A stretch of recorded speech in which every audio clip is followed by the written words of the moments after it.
Hola a todos, les saluda nuevamente su servidor Steven Morales Sarmiento, un miembro de la Iglesia de Cristo, y vamos a continuar con lo que es esta serie de lecciones a la epístola a los romanos. Estamos, por supuesto, lo que es en el capítulo 1. Y vimos que en la lección anterior estuvimos hablando que íbamos a estar en los primeros 16 versículos. Estuvimos hablando realmente lo que es los primeros 15 versículos. Y hoy vamos a estar de lo que es desde el versículo 16 hasta el versículo 32. Así que es mucho contenido el cual vamos a estar abarcando en estos momentos. Recuerde, vamos a estar en un estudio expositivo y esto nos va a llevar bastante tiempo, pero realmente va a ser de mucho provecho porque estamos aprendiendo la palabra de Dios. Información que es muy fuerte de lo que el apóstol Pablo comparte. Entonces, ¿qué es lo que vamos a estar viendo ahorita? Bueno, vamos a iniciar con lo que es el significado del Evangelio, el significado del Evangelio. Y vamos a estar viendo estos primeros dos versículos, lo cual, luego que lo podamos leer, dice así: porque no me avergüenzo del Evangelio, porque es el poder de Dios, o es poder de Dios para salvación a todo aquel que cree, al judío primeramente y también al griego, porque en el Evangelio la justicia de Dios se revela por fe y para fe, como está escrito, mas el justo por la fe vivirá. Aquí vamos a ver grandes detalles y vamos a estar hablando un poco del significado del Evangelio. Por ejemplo, vamos a ver que el escritor dice es poder de Dios. Cuando nosotros vemos estos detalles, cómo presenta el Evangelio, es el significado y es poder de Dios para salvación. Cuando entendemos el significado, nos rendimos a Él por completo. Por ende, Pablo muestra que él no está avergonzado de él. Él no siente vergüenza alguna porque comprende el significado. Por su significado, y recordemos otras palabras que él menciona, por ejemplo, a Timoteo en la segunda epístola, en el capítulo 1, versículo 8, a un joven evangelista en tiempos difíciles. Recordemos que ellos eran objetos de burla o por adorar a Dios. Eran burla por decirles caníbales, una palabra que en un momento se llegó a utilizar. ¿Por qué vemos esto? Se han encontrado hallazgos de un hombre de cabeza de caballo siendo crucificado y es lamentable esta gravedad. Muchas veces somos objetos de burla, los cristianos somos tentados diariamente a ser avergonzados, pero cuando sabemos el gran valor del Evangelio, cuando sabemos lo que realmente somos, toda vergüenza queda excluida. Recordamos las palabras de Jesús en Mateo 8:32. Bueno, lo que puede pasar. Pero aquí también vemos otra palabra y es la palabra poder. Esta palabra es importante. En el lenguaje griego se conoce como dunamis y tiene un sentido que muchas veces se ha utilizado de manera incorrecta. Aquí en el contexto debemos usarlo. En el sentido básico es de capacidad. Y la idea es que el Evangelio es capaz de salvar a todo aquel que cree, que obedece. La palabra creer que vemos aquí debe entenderse también que esta palabra da a entender obediencia. Podemos ver muchos ejemplos de la Biblia acerca de esto. Pero aquí vemos estas palabras. En la explicación de la palabra dunamis, es importante que entendamos que no significa dinamita. ¿Por qué? Cuando vemos esta palabra dinamita, lo que hace es explotar, sí, tal vez tenga mucha capacidad, pero para hacer mal. Así que muchos la utilizan mal. La razón aquí por la capacidad, el Evangelio tiene la capacidad de salvar. La dinamita tiene la capacidad de destruir. Así que aquí la palabra dunamis está haciendo a la referencia a la capacidad del Evangelio, la capacidad para salvar, y solo el Evangelio la tiene. Esto es importante, solo el Evangelio tiene esta capacidad como tal. ¿Qué podemos hablar también acá? Si bien es cierto, vemos cuando se utilizan estas palabras en el texto, donde muestra que primeramente el judío y también el griego, a ellos les llegó en primer lugar el Evangelio, pero también le llegó a los gentiles. Encontramos detalles de esto, recordamos allá en el capítulo 10, cómo Cornelio y su casa obedecieron el Evangelio, gentiles, cómo llegó allí Pedro. Bueno, es importante esto. Primero obedecieron y aquí muestra una parte, el pueblo de Israel, antes los judíos, un solo pueblo y todos los que estaban afuera considerados como gentiles. Pero esta frase, lo que está también haciendo referencia aquí es la universalidad. Ya no es como mencionaba en los versículos anteriores a griegos y a no griegos, tal vez a educados y no educados de esta región y aquellos que no eran de ahí, pero ahora con esta palabra está refiriendo inclusive a naciones, tanto a los que eran de esta nación como a todas las demás. Así que está presentando estas características que sin duda alguna debemos tomar en cuenta como tal. El Evangelio es muy amplio y aquí está mostrando la capacidad de él para todos los que desean obedecer, por supuesto.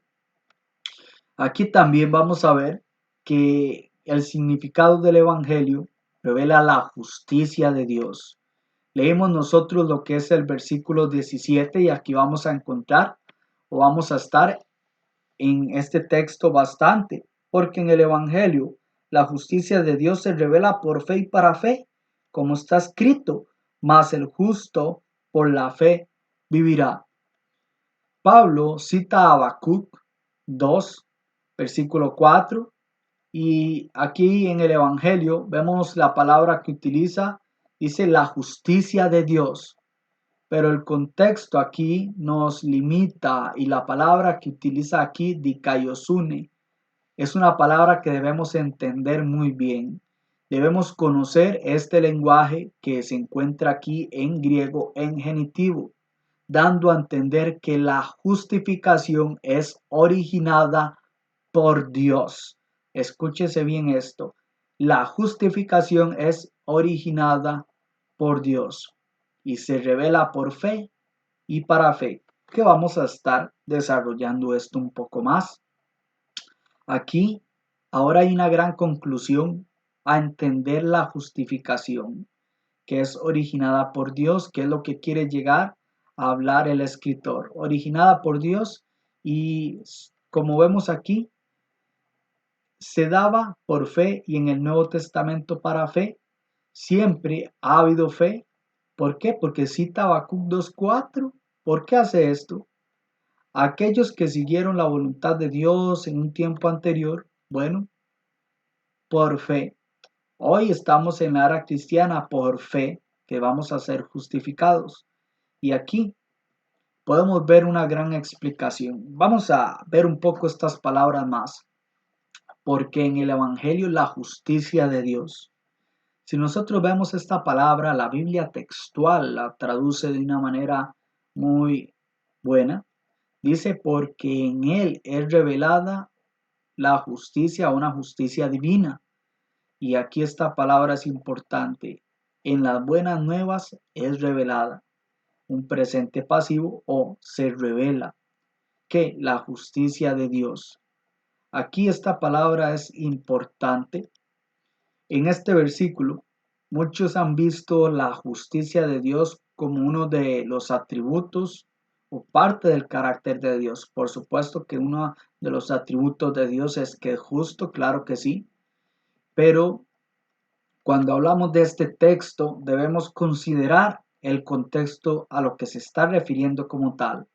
La palabra dikaiosune, que aparece en la epístola 34 veces, aquí la vamos a encontrar por primera vez en este versículo 17 y encontramos esta palabra en diferentes textos en la epístola y lo que se enseña es acerca de lo que es la salvación del hombre como resultado de la justificación. Y aquí en el versículo 17 no es la excepción. Por lo tanto, dado que el Evangelio es poder para salvación, como lo vemos en contexto, y en él la justicia de Dios, o sea que viene originado por Dios, que es revelado, dado a conocer por Dios, es importante. Esta última palabra o estas últimas palabras aquí están relacionadas con la redención del hombre, consecuentemente de la justicia de Dios. Así que Pablo aquí concluye con un término legal para utilizar la palabra justificación. ¿Qué debemos entender esta palabra? La palabra que es utilizada aquí es el acto, escúchese bien, justificación, el acto en el cual Dios declara al hombre justo cuando obedece el Evangelio. Se revela por fe y para fe, vamos a ver esto más, pero la palabra justificación, escúchese bien, no significa meramente declarar a alguien inocente, significa anular el castigo, absolver el castigo que alguien debía de recibir y así lo declara como justificado, se absuelve su culpabilidad. Dios es el que da la justificación. Así que utiliza esta palabra, un término legal muy conocido en aquella época por los romanos. Pablo utiliza un lenguaje que ellos iban a entender. Y Pablo entendía muy bien la ley romana. Pero ¿qué más? Cuando hablamos de juicio en términos legales, si violamos una ley, infringimos una ley, como consecuencia es la condena. Por supuesto, cuando hablamos en sentido espiritual, el pecado es infringir la ley de Dios. Y si se nos hiciera un juicio hoy, se nos declara culpables. Así estaríamos todos. Y por supuesto, nadie es inocente. Todos estaríamos condenados, por supuesto, por el pecado. La paga del pecado es muerte. El estado que tenemos así es condenación. Pero ¿cómo puedo ser yo liberado de esa condenación y ser declarado justo cuando llegue a el juicio final? Bueno, es por una sola cosa. Dios en su amor, en su infinita misericordia, anula el castigo que debemos recibir, por supuesto, que debíamos recibir. Pero esto no pasa así como así, porque acuérdense en que Dios es justo. Es algo que debemos entender, debemos recordarlo. La única manera de que esto pase, de que esto suceda como tal, es por medio de que alguien pague la culpa. Cuando hablamos de la culpa, ¿qué fue lo que hizo Jesús? Jesús pagó nuestra culpa. Es por medio de lo que él hizo. Por eso hay tanta capacidad y poder en el Evangelio. Cuando uno lo obedece. ¿Por qué razón? Porque cuando nosotros hablamos de lo que hizo Jesús, cuando Jesús se da a sí mismo en rescate por nosotros, Jesús fue inocente. Él recibió el castigo que nosotros merecíamos. Él pagó por nuestras culpas. Así que su sacrificio, cuando obedecemos, gracias a ese sacrificio, pues nosotros podemos ser justificados delante de Dios. ¿Cuándo? Cuando obedecemos el Evangelio. Tanto así que es importante ver que sabemos que justificar es anular el castigo que correspondía a nosotros, un decreto legal, pero aquí vemos un decreto divino. Y en este caso el Evangelio por el cual somos declarados justificados, es porque Jesús pagó por nuestra culpa. Jesús tuvo que morir por mi culpa. Jesús murió por nuestras culpas. Y este evangelio que vemos aquí como tal, que va a expresar y va a estar hablando el escritor, da muchas palabras que son importantes. Y es aquí esta palabra que debemos tomar en cuenta, es revela. La palabra revelar, que esta palabra es apocaluptetai, quiere decir dar a conocer. Entonces las buenas nuevas de salvación, el evangelio, que si vemos los primeros versículos que hablamos en la lección anterior, palabras que se habían prometido, algo que se iba a dar más adelante, pero se dieron detalles. Bueno, esto realmente se dio a conocer, la justicia de Dios, lo cual ya entonces hoy no es nada nuevo. Tenemos esta bendición, esta noticia. Ya Pablo dijo que los profetas hablaron al respecto de esto también. Cada vez que el Evangelio es predicado, la justicia de Dios se da a conocer al hombre, ofreciendo esas oportunidades que Dios da para ser salvo y porque Él ha dado a conocer cómo el hombre puede ser salvo. ¿Qué tan maravilloso es esto para nosotros? Debe ser muy grande. Pero la pregunta es, ¿cómo se obtiene la justicia de Dios? El texto responde a ello, por fe y para fe. Esta palabra que puede ser ek, pisteos, eis, pistin en griego. Esta frase ha sido objeto de diferentes interpretaciones, claro que sí. Aquí muchos logran decir que es una fe inmadura que crece a uno a una fe madura, pero no es algo que el texto esté diciendo con certeza. Vemos aquí una proposición que es importante y es ek, que es por y denota origen, el punto donde procede el movimiento o acción. Aquí también podemos ver eis, para, indica propósito o resultado.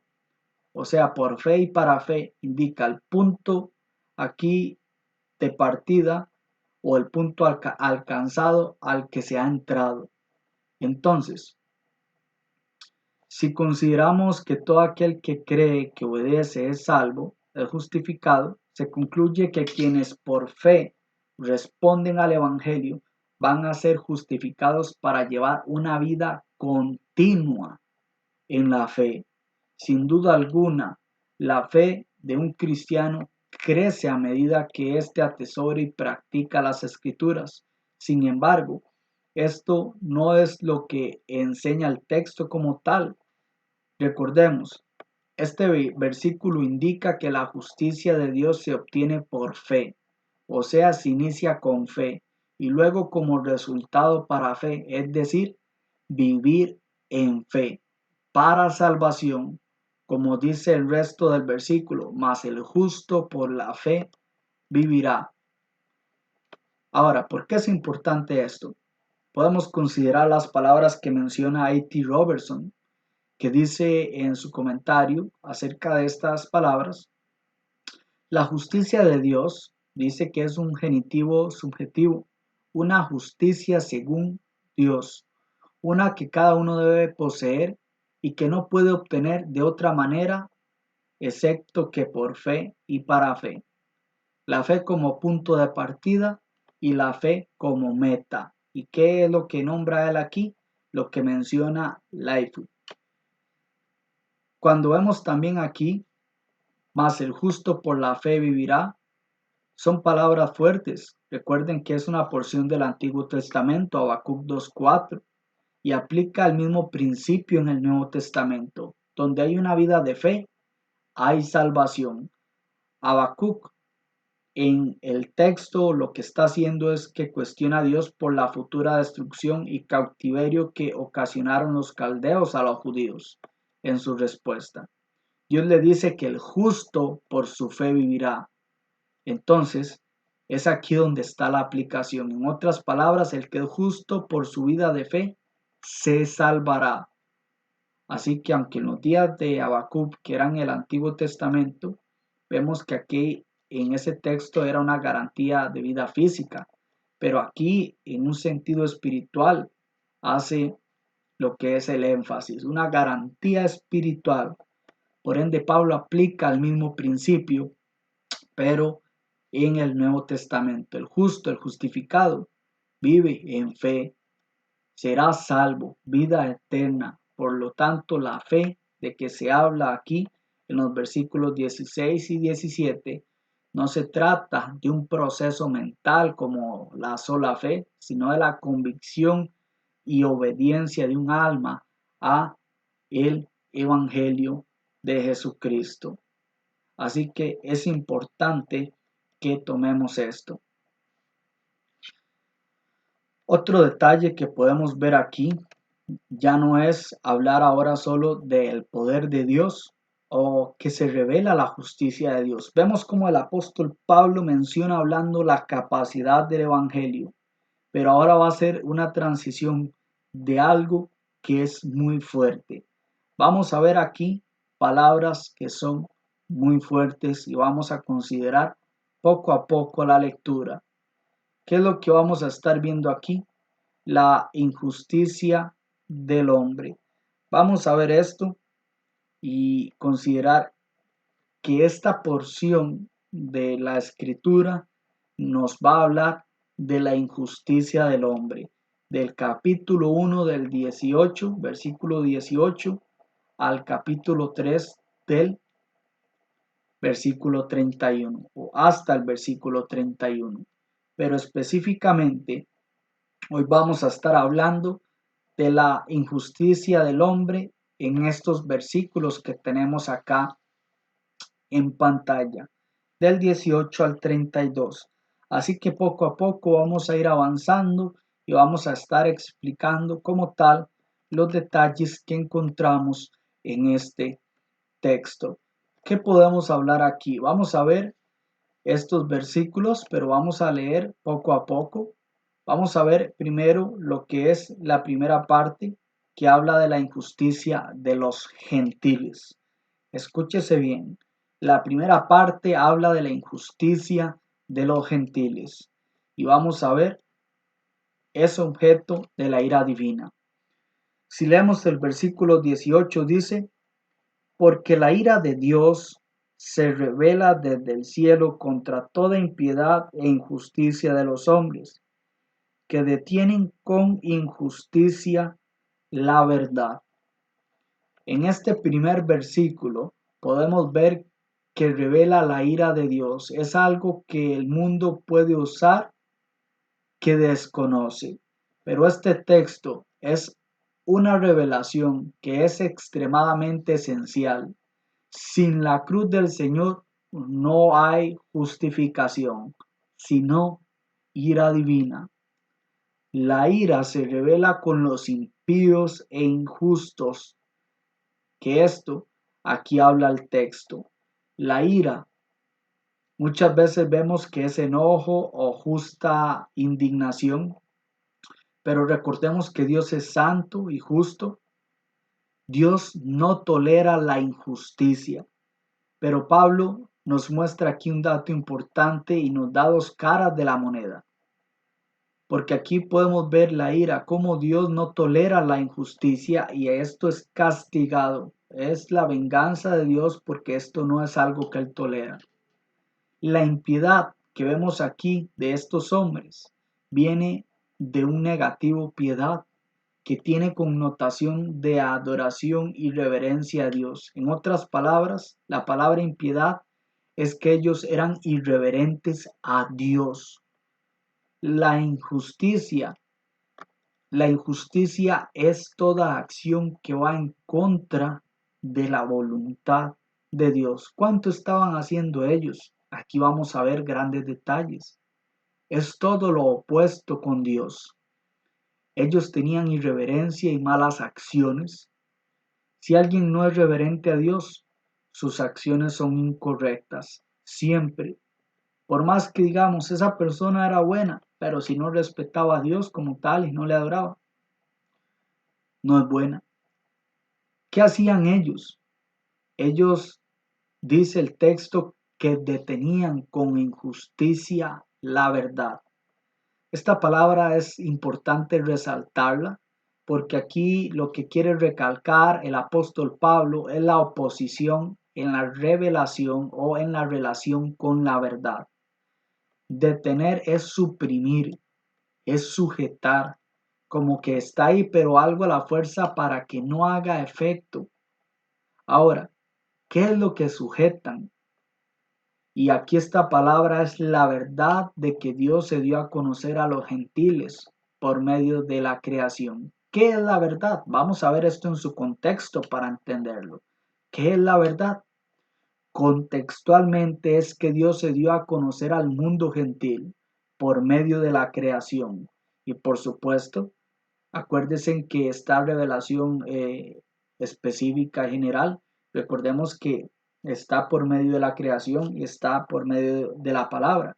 Por medio de la creación sabemos que Dios existe, por supuesto, pero por medio de la palabra conocemos su voluntad. Así que es necesario tomar en cuenta esto también. Pero Dios se dio a conocer al mundo, a todos, al mundo gentil, por medio de la creación.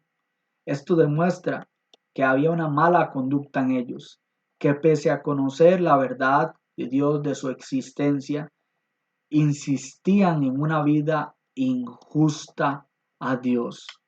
El mundo gentil conocía a Dios, no solo su existencia. En simples palabras, los gentiles quisieron vivir en una manera ordinaria. Estos versículos nos indican que ellos tenían conocimiento, pero deshicieron ese conocimiento. Ellos tomaron la decisión de ponerlo a un lado, pese a conocer la verdad, una ignorancia voluntaria. Por ende, esto los hace a ellos inexcusables.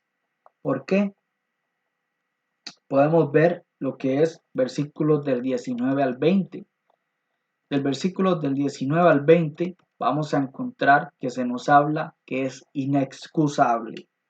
Dice, porque lo que de Dios, y vemos cómo se conecta aquí, porque lo que de Dios se conoce, esto es lo que viene hablando el contexto, les es manifiesto, pues Dios se lo manifestó, porque las cosas invisibles de Él, su eterno poder y deidad, se hacen claramente visibles desde la creación del mundo, siendo entendidas, dice el texto, por medio de las cosas hechas, de modo que no tienen excusa. ¿Qué vemos en estos versículos? Aquí Dios se dio a conocer por medio de la creación, o sea, revelación general, ¿verdad? Es esta palabra aquí es que tenemos que mencionar, por medio de la creación, ¿verdad? Entonces, como somos imagen y semejanza de Dios, nos dio razón, nos dio capacidad de ver esto. Podemos razonar que todo este mundo fue creado por un ser inteligente, un ser superior. Vemos los verbos presente y pasado en el versículo 19 y a través de la creación el mundo gentil no tenía excusa de conocer la divinidad de Dios a través de las cosas que han sido creadas. Recordemos esto, revelación especial, la voluntad de Dios, las escrituras. Revelación general, la creación. Ellos sabían, pero decidieron no hacer caso omiso. Así que no se requieren grados académicos para poder notar, percibir la existencia de Dios. Por medio de las cosas hechas podemos ver eso realmente. Como bien lo dijo el salmista ya en el Salmo 19:1, los cielos cuentan la gloria de Dios y firmamento o el firmamento anuncia las obras de sus manos.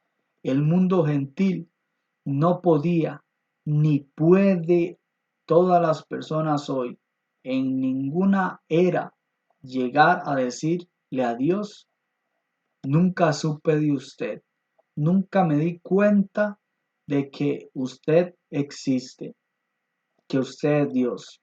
Solamente alguien que es necio no quiere reconocer esto. ¿Y por qué necio? Porque es alguien insensato. Y es así como lo vemos acá. Es insensatez. Podemos leer estos versículos que dice lo siguiente, del versículo 21 al 23.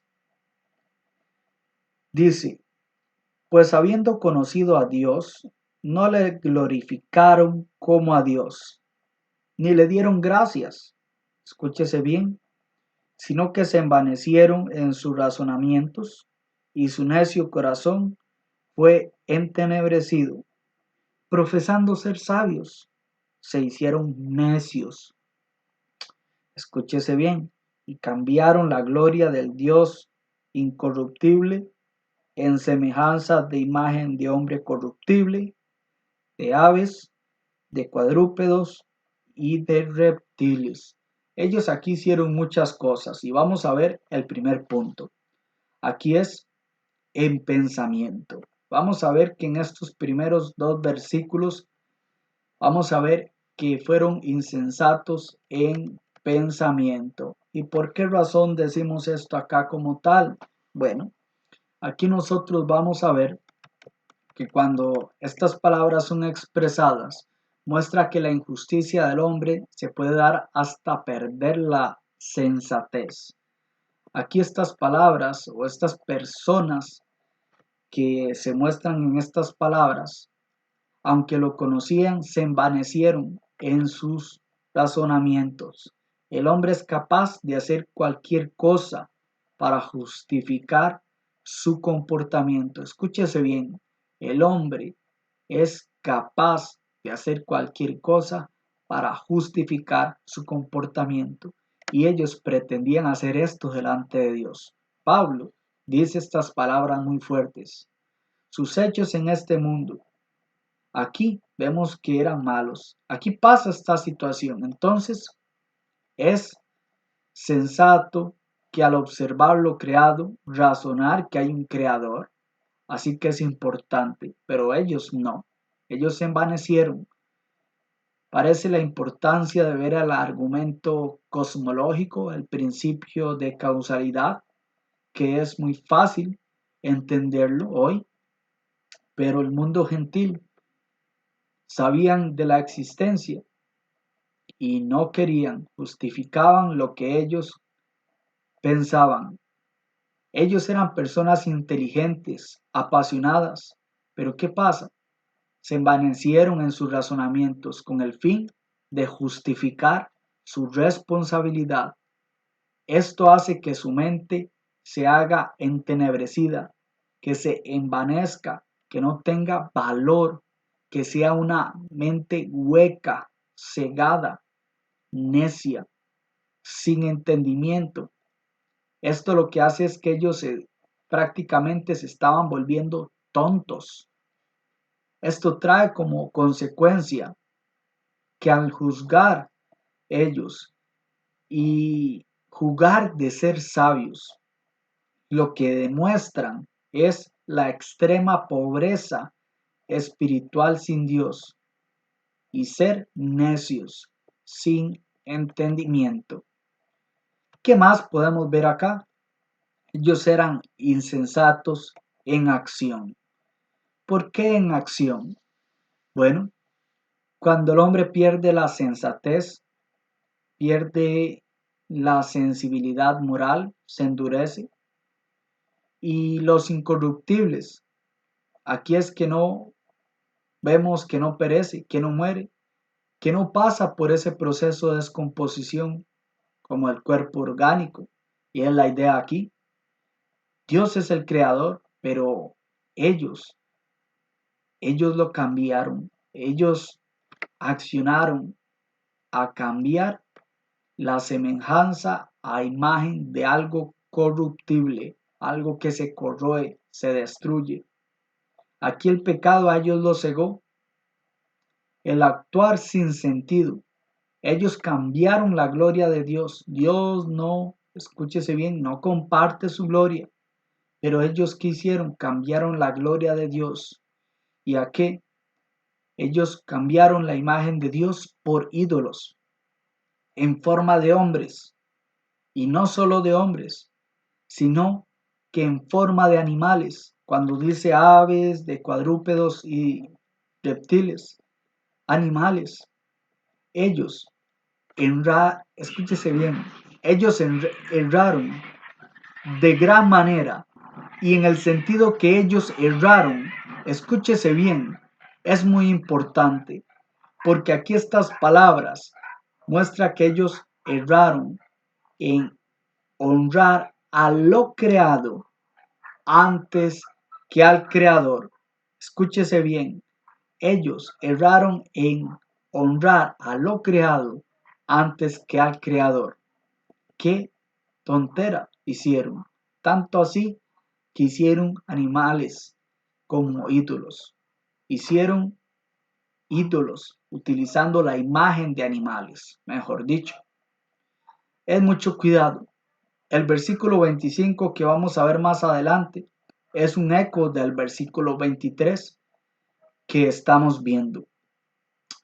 Es de común conocimiento que el mundo gentil adoptó la idolatría y en el Nuevo Testamento, en tiempos de Pablo, los romanos adoraban al César, los gentiles a ídolos, dándole formas de hombres, mitologías griegas, por ejemplo, y que conocemos muchas de ellas que así lo fueron.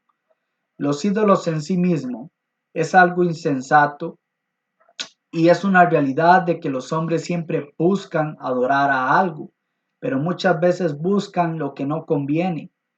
¿Y saben para qué lo hacen? Para justificar sus prácticas. No hay nada más insensato que los ídolos. Jeremías capítulo 10, versículos 5 y versículo 15. Los que lo fabrican son faltos de entendimiento. Esta palabra es muy fuerte, faltos de entendimiento, indoctos, tontos. Sin duda alguna, la idolatría es algo insensato. Son palabras fuertes que están aquí. Dios no comparte su gloria con nadie. El señor Bodley, con respecto a la idolatría contemporánea, dice que los que creen en la madre tierra, la nueva era, el humanismo ateo, la medicina, la holística o alternativa, creen en muchas de estas cosas. Son idolatría también. Son idolatrías del mundo. Cuando el hombre, en lugar de adorar a Dios, adora a la naturaleza, a ídolos hechos con las manos de las personas. ¿No es esto ser tonto? Esto no tiene sentido, ni comparación en lo absoluto. Pero ¿qué podemos ver aquí? Ellos no le honraron, ellos no le dieron gracias. Es lo que mencionan estos textos. No le honraron y no le dieron gracias. No fueron agradecidos por lo que ha hecho.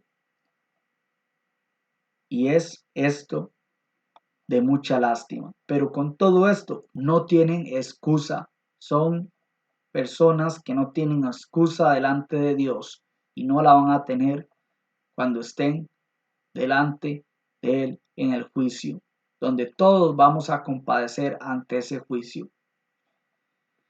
¿Qué más podemos ver de ellos? Podemos ver también que esa insensatez se da en otras áreas y es, por ejemplo, es inmundicia.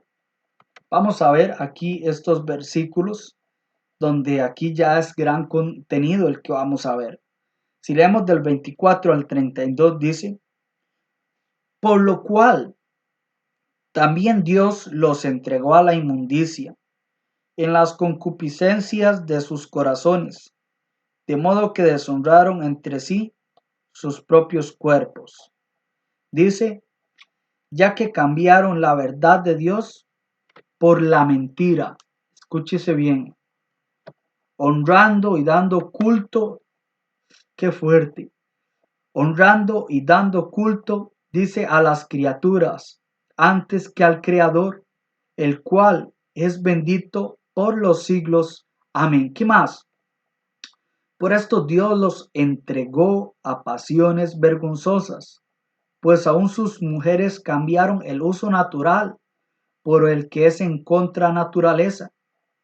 Y de igual modo, también los hombres, dejando el uso natural de la mujer, se encendieron en su lascivia unos con otros. Escúchese, cometiendo hechos vergonzosos, hombres con hombres. Qué fuerte todo lo que está diciendo aquí, y recibiendo en sí mismos la retribución debida a su extravío. Y como ellos no aprobaron tener en cuenta a Dios, Dios los entregó a una mente reprobada para hacer cosas que no convienen, estando atestados de toda injusticia, fornicación, perversidad. Escuchen esta gran lista: avaricia, maldad, llenos de envidia, homicidios, contiendas, engaños y malignidades, murmuradores, detractores, aborrecedores de Dios.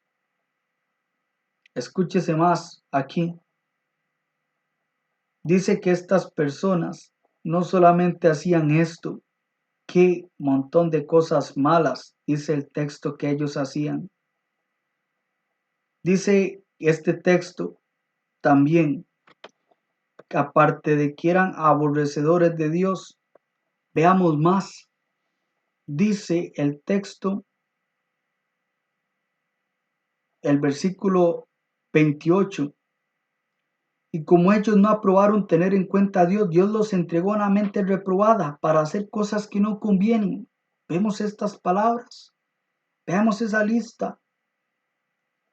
Estando atestados, veámosla de nuevo, de toda injusticia, fornicación, perversidad, avaricia, maldad, llenos de envidia, homicidios, contiendas, engaños y malignidades. Dice el 30, murmuradores, detractores, aborrecedores de Dios, injuriosos, soberbios, altivos, inventores de males, desobedientes a los padres, necios, desleales, dice sin afecto natural, implacables, qué palabra más fuerte, sin misericordia, dice el versículo 32, quienes habiendo entendido el juicio de Dios, que los que practican tales cosas son dignos de muerte, no solo las hacen, sino que también se complacen con los que la practican. Este versículo es clave, el versículo 32. ¿Qué vamos a ver aquí en este texto? Vamos a ver la inmundicia. Vamos a ver aquí qué es la perversión sexual primeramente. Cuando vemos estos versículos como tal, es en un grado muy fuerte. La inmundicia se define como suciedad física y moral, siendo el resultado de darle la espalda a Dios. Y Pablo describe en consecuencia por ello. Así que escúchese bien esto. Cuando hablamos de la perversión sexual que ve aquí, dice que Dios los entregó a la impureza e inmundicia. La palabra entregó, escúchese bien, nos muestra que Dios no controla al hombre. Así que esto es importante. No viola el libre albedrío del hombre. Esto quiere decir que Dios los dejó tomar sus propias decisiones y enfrentar sus propias consecuencias. Se trata de que Dios le permitió seguir su rumbo y enfrentar las consecuencias por sus acciones. ¿Cuáles? Bueno, lujuria o concupiscencia. Son deseos malos que provienen de lo más interno de su mente. Ellos decidieron entregarse a lo que tenían en su mente. Ellos lo practicaron. Así que es importante esto. Dios no violó el libre albedrío de ellos al entregarse a sus perversos deseos. Los gentiles menospreciaron el valor de sus cuerpos.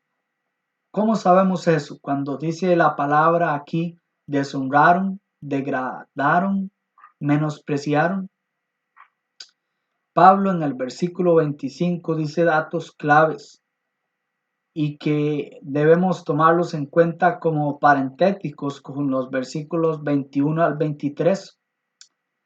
La razón de llegar a semejante inmoralidad es por no glorificar a Dios. La degradación de sus propios cuerpos fue grande y grave. Ellos cambiaron la verdad por la mentira. En otras palabras, por la adoración a lo que es corruptible y todo lo que llevaba a esa adoración corruptible. En el versículo 26 vemos que se nos da la información de las decisiones que ellos tomaron, por lo que tenían en su mente lujuria y concupiscencia, malos deseos, y aquí es deseos sexuales. En el matrimonio está bien, pero aquí podemos ver que el deseo sexual no está dentro de los parámetros bíblicos. Y no solo eso, sino que eran pasiones vergonzosas, deseos malos, desordenados, y todo eso es pecado. Los gentiles se pervirtieron sexualmente a grandes rasgos. ¿Cuáles? Las mujeres. Dice que cambiaron el uso natural. ¿Qué es esto? Ellos suplantaron las relaciones sexuales naturales y los hombres también por la homosexualidad. El término lascivia es otra forma empleada para referirse a un mal deseo, un impulso sexual descontrolado que se corrompe porque se pervierte la verdad de Dios.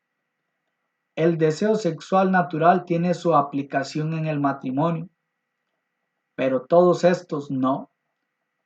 Génesis 2:24 nos muestra dónde toma lugar el deseo sexual y cómo debe ser ese deseo y sobre quién. El castigo correspondiente aquí puede ser los daños a la salud física y emocional que esto mismo ocasiona por el extravío, y es lo que podemos concluir con este texto. Es importante que en esos días, bueno, como hoy, la idolatría, la irreligiosidad están estrechamente relacionados con inmoralidades sexuales, y estas son características de personas que detienen la verdad. ¿Qué podemos hablar? Cuando nosotros hablamos de la homosexualidad, y aquí podemos aprender mucho para movimientos que se dan hoy como el LGTB, debemos considerar el cuidado. Esto es injustificable, la homosexualidad, por muchas cosas. Por ejemplo, cuando hablamos de la genética, categóricamente la homosexualidad no es una enfermedad, y así, de acuerdo con la antropología genética, la homosexualidad no es un asunto biológico, y podemos ver datos que son confirmados como por William Vine y Bruce Parsons. La homosexualidad no es algo natural, y en el asunto médico se puede comprobar.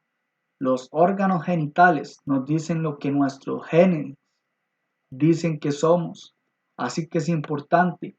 Yo soy lo que digo que soy así, porque así no. Bueno, mi genética, los genes dicen quién soy. Por ejemplo, mi cabello. Existe un gen que dice en mi cabello que es negro. Me lo puedo teñir, pero mi cabello va a seguir siendo del color negro porque mi genética dice que es negro. De la misma manera, el ser humano hay cromosomas que definen el género. XX, ¿qué es? Y YX también, ¿qué es? O XX y XY, perdón. Hay cosas en el ser humano que nos delatan. Si no quiero decir masculino, el cabello que me sale en la cara, en el cuerpo, mi músculo, muchas facciones me delatan porque mis genes dicen quién soy. Es importante esto y el cuidado a lo que pueda pasar hoy. Hoy es importante que esto lo sepamos. De acuerdo con el Colegio Profesional de Psicólogos de Costa Rica, se pronunció sobre este mismo tema o temas similares en el 2013 y la Junta Directiva del periodo 2018 consideró oportuno ante el contexto social reafirmar que la homosexualidad no es una enfermedad. Escúchese bien, no es una enfermedad. Organismos internacionales como la OMS, que es la Organización Mundial de la Salud, o la OPS, Organización Panamericana de la Salud, en reiteradas ocasiones ha manifestado que la homosexualidad no es una enfermedad y que por ende no existe un tratamiento como tal. La homosexualidad es una decisión que una persona toma, pero saben, es una decisión mala que va en contra de su propia naturaleza, que va en contra de la voluntad de Dios. Dios nos creó y nos dice los parámetros que debemos seguir. Así que esto es importante. El uso del cuerpo es importante también. Cuando nosotros hablamos de las partes de nuestro cuerpo, Dios es un ser inteligente que hizo cada una de las partes de nuestro cuerpo con un propósito definido. Por ejemplo, si hablamos del ano, es un órgano que ha sido hecho, y escúchese bien, para la defecación. Esta parte del cuerpo no tolera la fricción. Cuando hablamos del ano, cuenta con una sola capa en la epidermis y no soporta la fricción. Sufre desgarros, hemorroides. Imagínense, ensangramiento. Esto demuestra que no tiene un uso diferente a ese. Sus fibras están hechas para que puedan funcionar hacia afuera, para que se pueda defecar. Tienen una capa de protección en la epidermis porque él no está puesto para ser sometido a la fricción y existen consecuencias cuando se usa de manera incorrecta y es así como consecuencias psicológicas y médicas que se deben considerar que con el tiempo este órgano va perdiendo la tonicidad en el esfínter y puede haber incontinencia anal. Esto es para proteger más bien a las personas. Vemos que importante, más bien Dios se preocupa por la salud de las personas, no solamente física, sino que también espiritual. Cuando nosotros hablamos de esto es para lo mismo. Así que es necesario que esto se tome en cuenta porque muchos no conocen estos problemas que pueden haber psicológicos, físicos y espirituales. El cuerpo, el cuerpo tiene su uso como tal. Cuando hablamos de, por ejemplo, lo que es la vagina y el pene, por ejemplo, la vagina es un órgano hecho para la fricción.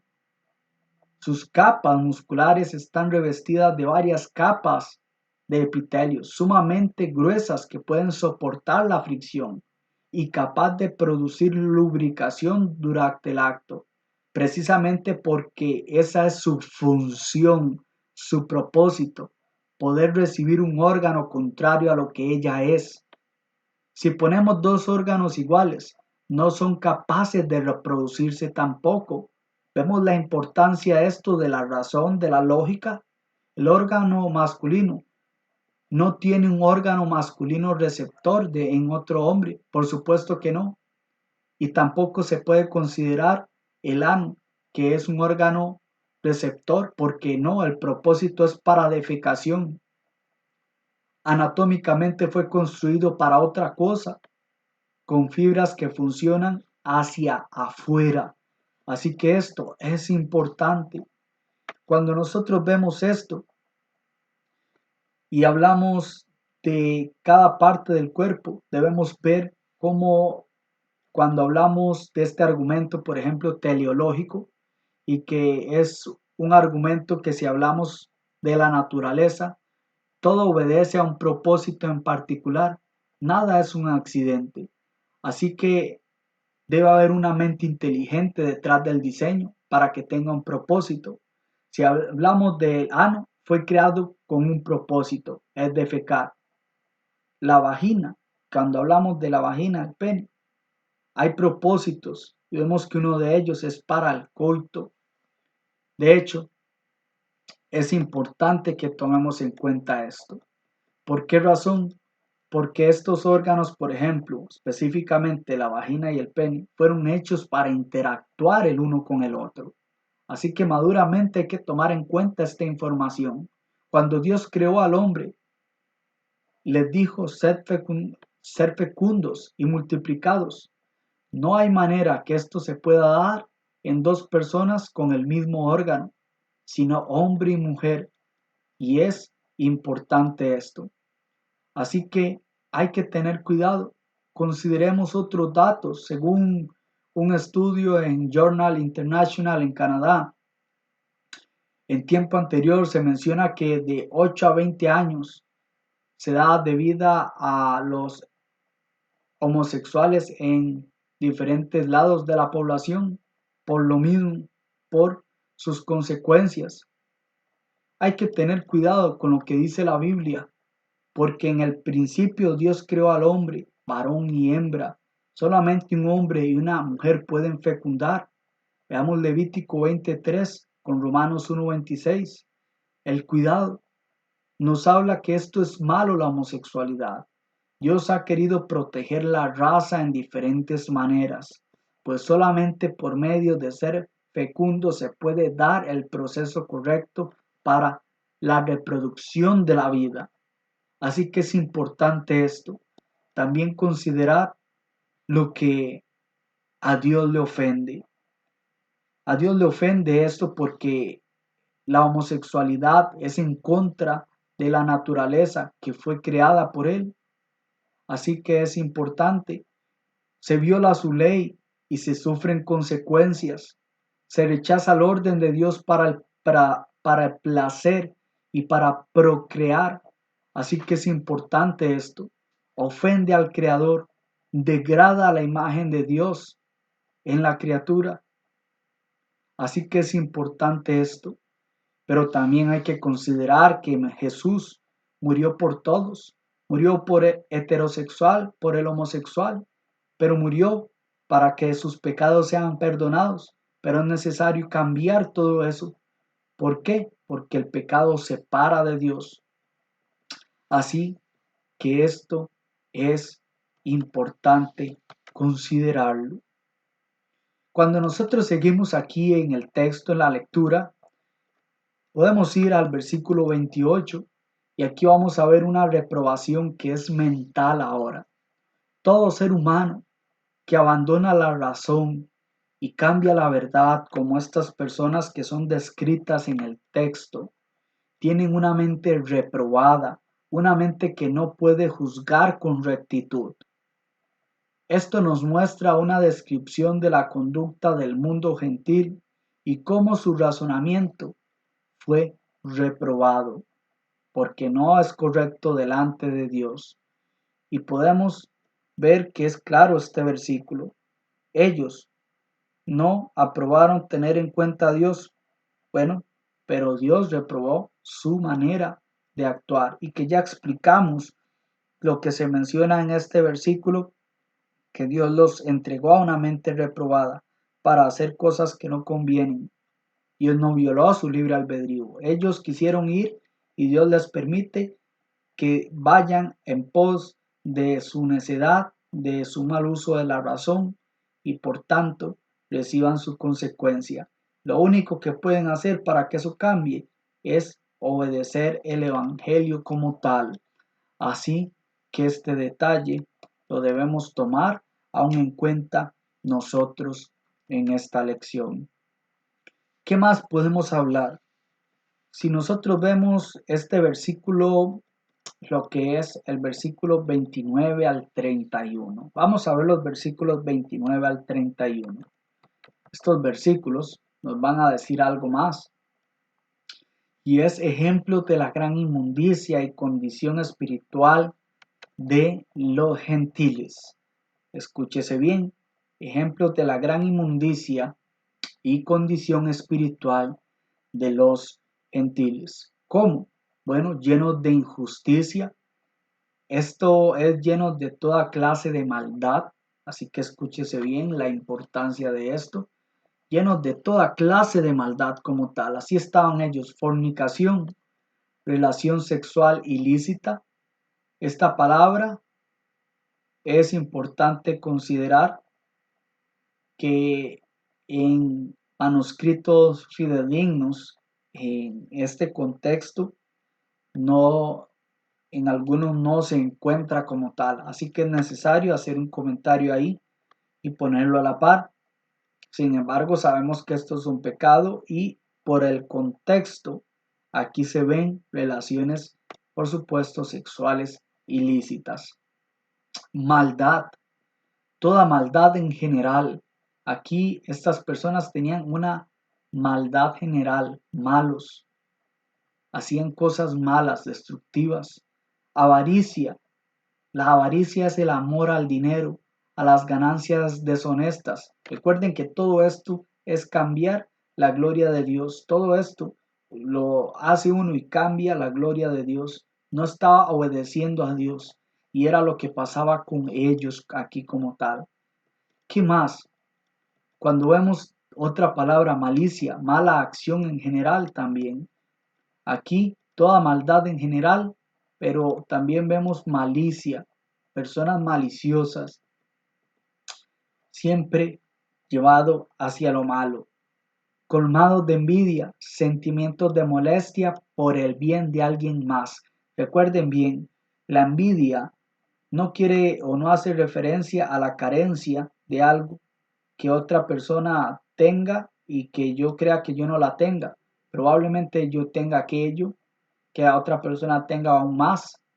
Sin embargo, lo que es la envidia es sentirse molestos por el bien de alguien más. Y es características malas. Homicidios. Lo que es el homicidio, esto es un asesinato. Asesinato en contra de la voluntad de Dios. Quitarle la vida a un inocente. Matar.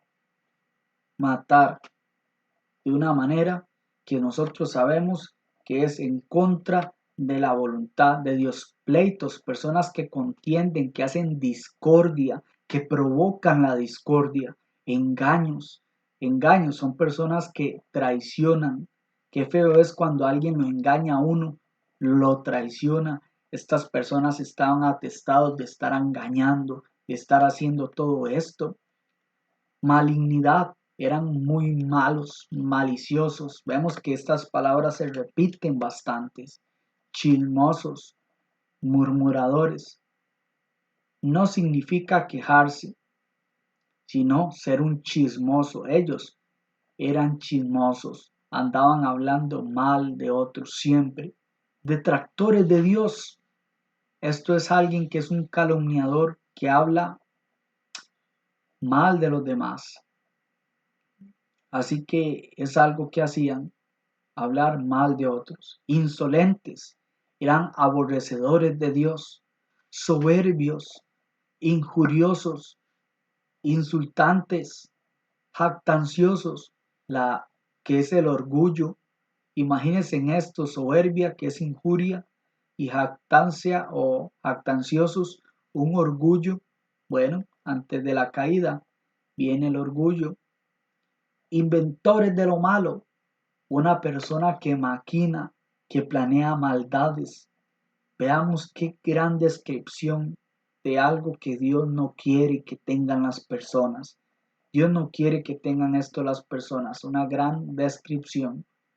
Desobedientes a los padres. Una persona que no respeta las autoridades superiores a los padres. Está mal. Padres siempre van a ser padres. Mi padre siempre va a ser mi padre, mi madre siempre lo va a ser, y debe haber respeto hacia ellos. Debemos amarlos, debemos procurar hacerlo siempre, esforzarnos por hacerlo. Sin entendimiento. Bueno, ¿por qué están sin entendimiento? Cegados, insensatos. ¿Por qué están siendo tontos? Por cómo se comportan. porque están cegados, indignos de confianza.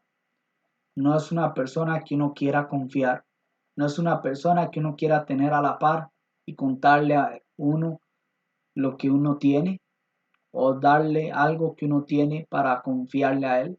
No se puede. Sin amor, estas personas no tenían afecto familiar. Estas personas no preocupaban por el afecto natural, el afecto familiar. No eran así, realmente eran muy malos. Estas características son muy fuertes del gentil. Despiadados, una persona que no admite treguas, que no permite la paz. Alguien que es despiadado, una persona que no admite treguas, que no permite la paz. Sin misericordia, que no tienen compasión. Y muchas otras más que quizás tengamos acá y que podemos ver que son muy fuertes, que podemos ver que son muy dañinas como tal, que Dios no quiere. ¿Por qué? ¿Por qué vemos esto? Bueno, por la condenación.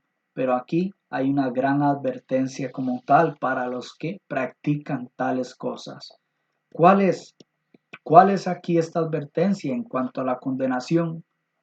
La palabra juicio que vemos acá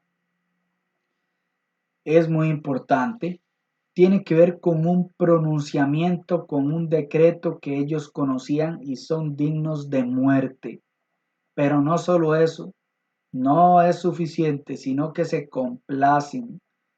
Les trae satisfacción estar relacionado o motivar a otros a que lo practiquen.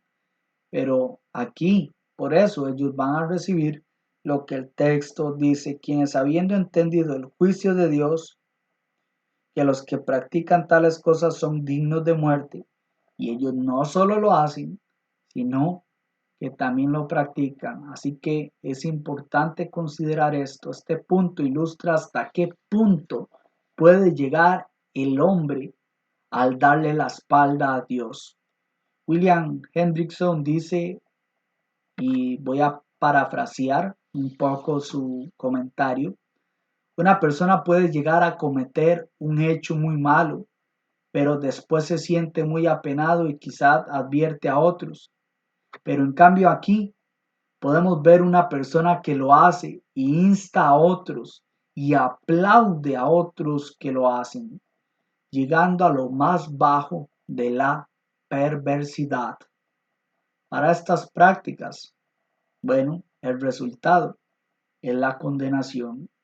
Aquí llega a la conclusión de que el mundo gentil, a quienes les quiere, aquí quiere darles a entender a ellos que el mundo gentil es culpable delante de Dios. No tienen excusa de ello. No pueden decir que Dios no existe.